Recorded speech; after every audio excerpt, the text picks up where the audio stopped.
अनि स्वागत छ तपाईहरुलाई हाम्रो च्यानल बिजनेस आइडिया नेपालमा।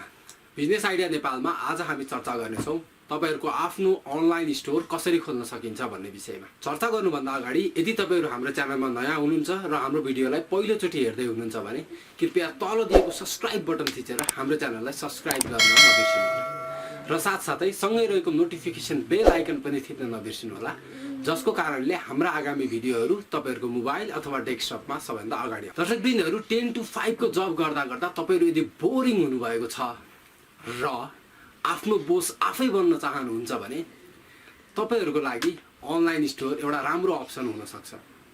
अनलाइन स्टोर कसरी इस्टाब्लिश गर्न सकिन्छ र कसरी आफ्नो प्रोडक्टहरु अनलाइनमा सेल गर्न सकिन्छ आज हामी तपाईहरुलाई बताउने छौं step by step. Online store खोल्नका लागि आवश्यक पर्ने सिम्पल 6 वटा स्टेपहरु भन्न गइरहेका छौं। आफ्नो डोमेन नेम कसरी लिने हो, ई-कमर्स वेबसाइट डेभलपमेन्ट कसरी गर्ने हो, आफ्नो स्टोर सेटअप कसरी गर्ने हो आदि इत्यादि कुराहरु सबै कुराहरु स्टेप बाइ स्टेप भन्न गइरहेका छौं। अनलाइन खोल्न आवश्यक प्रक्रियाहरुलाई हामीले निम्न 6 वटा स्टेपहरुमा विभाजन गरेका छौं। पहिलो स्टेप हो तपाईले आफ्नो डोमेन नेम कसरी लिन सक्नुहुन्छ भन्ने विषयमा। नेपालमा धेरै नै यस्ता कम्पनीहरु छन् जसले तपाईहरुलाई डोमेन नेम प्रोवाइड गर्नेछन्। डोमेन नेम लिँदा याद गर्नुपर्ने कुरा के भने तपाईको आफ्नो प्रोडक्ट जे हो त्योसँग रिलेटेड डोमेन नेम लिनु होला। जस्तै उदाहरणका लागि यदि तपाईहरु कुनै बटरपिनट्स अनलाइन स्टोर खोल्दै हुनुहुन्छ भने butterpeanuts.com अथवा peanutslover.com भयो भने राम्रो हुन्छ। किनभने तपाईको नाममा यदि तपाईको किवर्ड आयो भने तपाईको स्टोरलाई गुगल सर्च इन्जिनमा र्याङ्किङ गर्न सजिलो हुन्छ। सजिलो र भरपर्दो डोमेन नेमका लागि तपाईले हामीलाई तल दिएको लिंक मार्फत सम्पर्क पनि गर्न सक्नुहुनेछ। स्टेप नम्बर 2 रहेको छ ई-कमर्स वेबसाइट डेभलपमेन्ट। तपाईले डोमेन नेम लिइसकेपछि दोस्रो स्टेप भनेको ई-कमर्स वेबसाइट डेभलपमेन्ट हो। ई-कमर्स वेबसाइट डेभलपमेन्ट गर्नुहुँदा सबैभन्दा महत्त्वपूर्ण कुरा कुन प्लेटफर्ममा बनाउने र त्यसको बिजनेस मोडल के हुन्छ भन्ने बारेमा प्रष्ट हुनुपर्दछ। यदि तपाई आफ्नै सामान सेल गर्ने मोडलमा जानुहुन्छ भने सिंगल भेन्डरको अप्सनबाट जान सक्नुहुन्छ।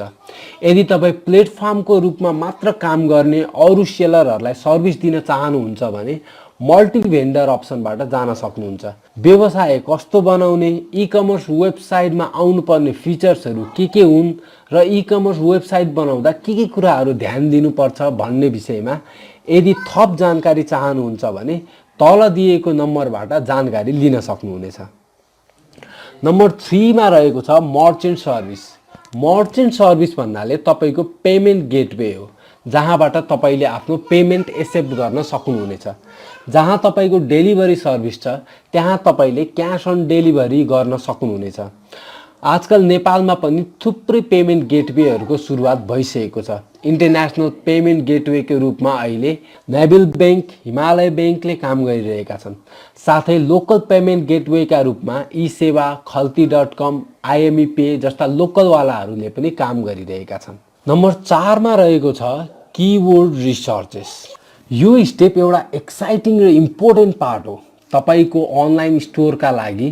जस्तै उदाहरणका लागि तपाईको स्टोर स्विमिङ कस्टमहरुको स्टोर हो भने हरेक प्रोडक्टको नामहरु स्विमिङसँग रिलेटेड दिनुहोस्, जुन सर्वसाधारण मानिसहरुले सजिलै बुझ्न सकुन्। यस्ता नामहरु प्रोडक्टलाई दिनुहोस् जुन नाम सबैले बुझ्न सकुन् र सबैको दिमागमा स्पष्ट र क्लियर होस्। कीवर्ड रिसर्च यदि डिजिटल मार्केटिङको आइडिया छ भने आफै पनि गर्न सक्नुहुन्छ।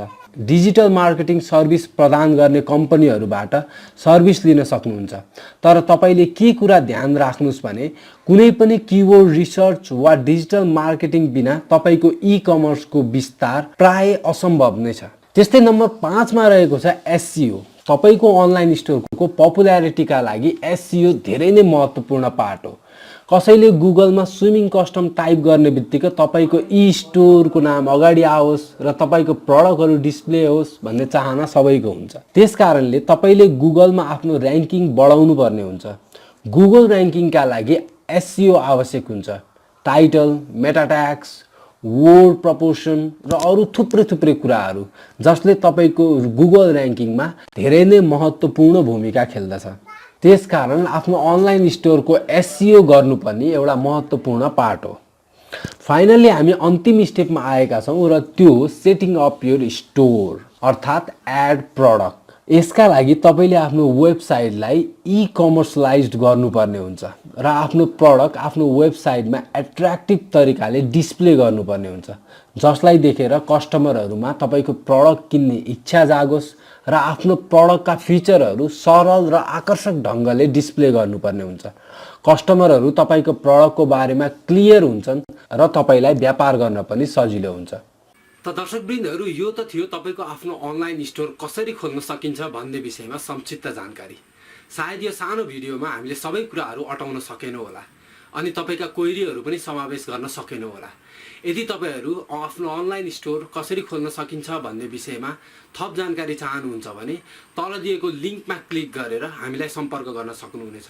हस्त दर्शकवृन्दहरू, आजको लागि बिजनेस आइडिया नेपालमा बिजनेस सम्बन्धी आइडियाहरू यति नै। अर्को भिडियोमा थप यस्तै बिजनेस सम्बन्धी आइडियाहरू, सफलताका ट्रिक्सहरू लिएर उपस्थित हुने नै छौँ। त्यतिन्जेलसम्मको लागि आज्ञा दिनुहोस्। जाँदा जाँदै हाम्रो च्यानललाई पुनः एकपटक सब्स्क्राइब गर्ने आग्रह गर्दै बिदा हुन चाहन्छु।